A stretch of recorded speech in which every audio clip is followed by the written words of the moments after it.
semuanya, sebelum kita mulai, coba bayangin dulu, dunia yang penuh dengan konflik. Negara-negara saling serang, dan jutaan orang kehilangan nyawanya.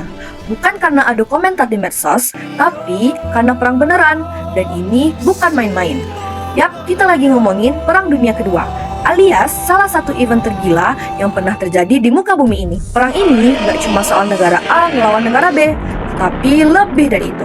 Ada drama politik, ambisi kekuasaan, penderitaan warga sipil, dan bahkan teknologi militer yang berkembang pesat.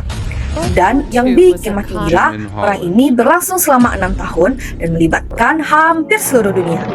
Di kesempatan kali ini, kita bakal bahas gimana sih perang ini bisa terjadi, siapa saja yang terlibat, dan bagaimana keadaan dunia ketika perang dunia tersebut terjadi.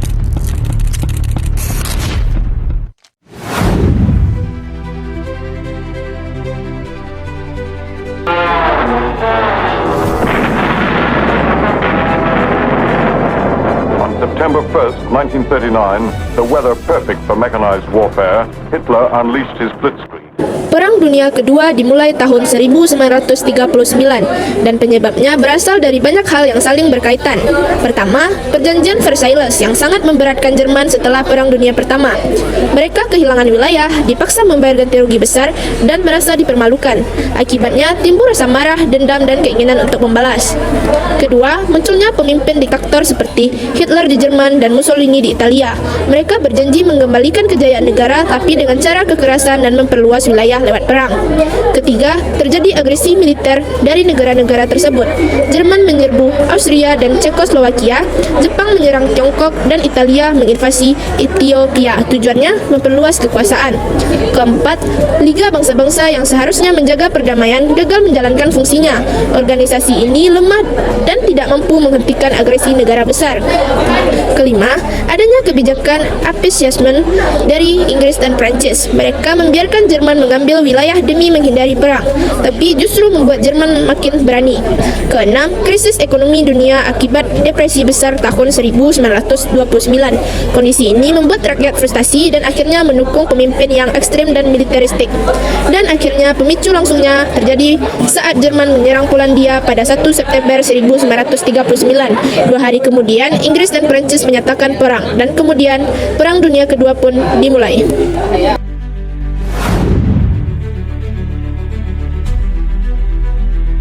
May 10th, 1940.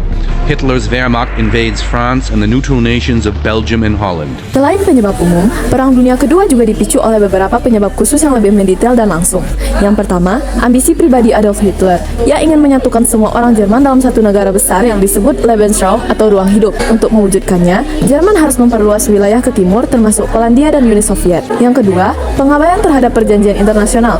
Hitler melanggar perjanjian Versailles dengan membangun kembali militer Jerman, menduduki wilayah Rhineland, dan mencaplok Austria semua tanpa mendapat hukuman berarti. Yang ketiga, peristiwa Anschluss dan Munich Agreement. Anschluss adalah saat Jerman mencaplok Austria tahun 1938. Sementara itu, dalam Munich Agreement, Inggris dan Prancis memberikan wilayah Sudetenland dari Cekoslowakia kepada Jerman dengan harapan bisa mencegah perang. Namun kenyataannya, ini justru memicu agresi berikutnya. Yang keempat, Fakta Non-Agresi Jerman Soviet tahun 1939. Dalam perjanjian ini, Jerman dan Uni Soviet bersepakat untuk tidak saling menyerang dan diam-diam sepakat membagi wilayah Polandia. Perjanjian ini memberi Hitler keberanian penuh untuk menyerbu Polandia tanpa takut menghadapi dua front perang.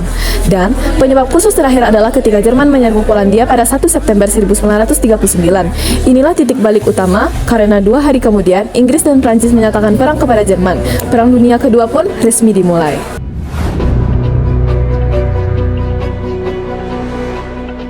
British and American bombers over Germany. They are to force Hitler's Reich to its knees. It is the first war in history to be decided from the air. Awal permulaan Perang Dunia Kedua.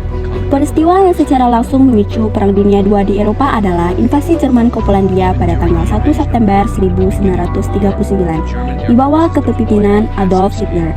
Jerman melancarkan serangan kilat menggunakan kekuatan udara, tank, dan infanteri secara terkoordinasi. Selanjutnya, invasi Jerman ke Polandia melanggar batas-batas internasional dan memicu reaksi dari negara-negara sekutu. Pada tanggal 3 September 1939, Inggris dan Prancis yang memiliki perjanjian pertahanan dengan Polandia menyatakan perang terhadap Jerman. Pertempuran Britania. dari bulan Juli hingga Oktober tahun 1940 adalah pertempuran udara antara Angkatan Udara Jerman Luftwaffe yang berusaha meraih superioritas udara atas Inggris atau RAF sebagai persiapan invasi. Meskipun kalah jumlah, RAF berhasil mempertahankan wilayah udara Inggris berkat pesawat unggul, penggunaan radar untuk peringatan dini, sistem komando efektif, dan semangat pilot. Jerman gagal mencapai superioritas udara, yang memaksa Hitler membatalkan rencana invasi. Pertempuran ini merupakan kemenangan penting bagi Inggris dan titik balik dalam Perang Dunia II, menunjukkan batas kemampuan Jerman dan memberikan harapan bagi sekutu.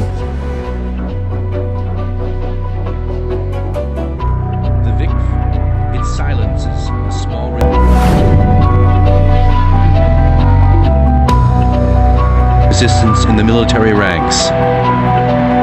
The dictator is at the apex of his power. Perang Dunia Kedua berlangsung dari 1 September 1939 hingga dengan 2 September 1945. Pihak yang bertempur pada Perang Dunia Kedua ini yaitu Blok Sekutu dan juga Blok Poros. Setelah 6 tahun perperangan berlangsung, akhirnya Blok Sekutu memenangkan Perang Dunia Kedua. Titik balik dari Perang Dunia Kedua lah yang membuat Blok Sekutu memenangkan perang. Nah, pertempuran ini dikenal dengan Pertempuran Midway dan Stalingrad. Pertempuran Midway terjadi pada tanggal 2 Mei dan menjadi perang utama yang berlangsung di Eropa dan Asia Pasifik. Perang Midway yang berlangsung dari tanggal 4 Juni hingga 7 Juni 1942 ini disebut-sebut sebagai titik balik dari Perang Dunia Kedua di kawasan Asia Pasifik yang membawa kemenangan bagi pihak sekutu. Pada 4 Juni 1942, Laksamana Cuicinagumo melancarkan serangan besar-besaran ke Pulau Midway yang terletak di tengah-tengah antara Asia dan juga Amerika Utara. Serangan itu menjadi salah satu strategi Jepang untuk memancing armada Amerika Serikat yang masih belum bangkit akibat pengeboman di Pearl Harbor pada Desember 1941. Sehingga armada Amerika Serikat mudah untuk dihabisi, meski insiden Harbor membuat armada Amerika Serikat berkurang banyak. Tetapi Jepang salah telah meremehkan mereka. Amerika Serikat telah mengetahui siasat, posisi, dan rencana Jepang terhadap Midway. Meski kekuatan Amerika Serikat saat itu jauh di bawah Jepang, tetapi Amerika Serikat berhasil memenangkan pertempuran Midway. Kekalahan di Midway membuat kekuatan Angkatan Laut Jepang menurun tajam akibat tenggelamnya 3 kapal Indo. Usai kekalahan di Midway, kekuatan Angkatan Laut Jepang tidak pernah pulih. Ditambah lagi beberapa bulan setelah pertempuran Midway, Angkatan Laut Jepang juga mengalami kekalahan di pertempuran Guadalcanal. Di saat Jepang kesulitan membangun kembali Angkatan Lautnya, Amerika Serikat berhasil menambah lebih dari 2 lusin kapal perang dalam berbagai jenis. Jepang pun harus menyerah kepada Sekutu pada Agustus 1945 setelah 2 kotanya luluh lantak akibat bom atom yang dijatuhkan Amerika Serikat. Pertempuran Stalingrad. Jika pertempuran Midway menjadi titik balik Perang Dunia Kedua di Asia Pasifik, maka pertempuran Stalingrad menjadi titik balik bagi kemenangan Sekutu di teater Eropa. Pertempuran Stalingrad berlangsung antara 17 Juli 1942 hingga 2 Februari 1943. Dalam pertempuran ini, Uni Soviet berhasil mengalahkan tentara Nazi Jerman. Pada awal perang, Jerman mampu menguasai 90% kota Stalingrad yang saat ini menjadi kota Volgograd di Rusia. Namun, pada November 1942, Tentara Merah Soviet melancarkan serangan balasan yang kuat. Pasukan Jerman tidak hanya kewalahan dengan serangan balik Soviet, tetapi juga terjebak dan kelaparan karena musim dingin. Pada akhirnya, pasukan Nazi Jerman memilih menyerah dan pertempuran Stalingrad dimenangkan oleh Uni Soviet.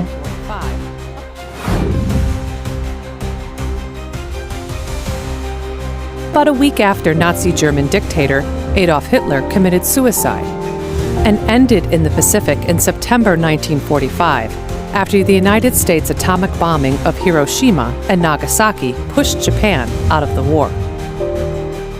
Sebagai penutup Perang Dunia Kedua, alurnya melibatkan beberapa peristiwa penting di berbagai teater perang di bagian Eropa.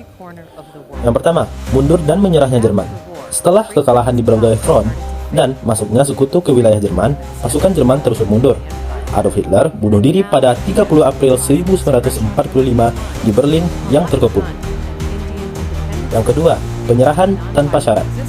Pada tanggal 7 Mei 1945, Jerman menyerah tanpa syarat kepada sekutu di Reims, Prancis.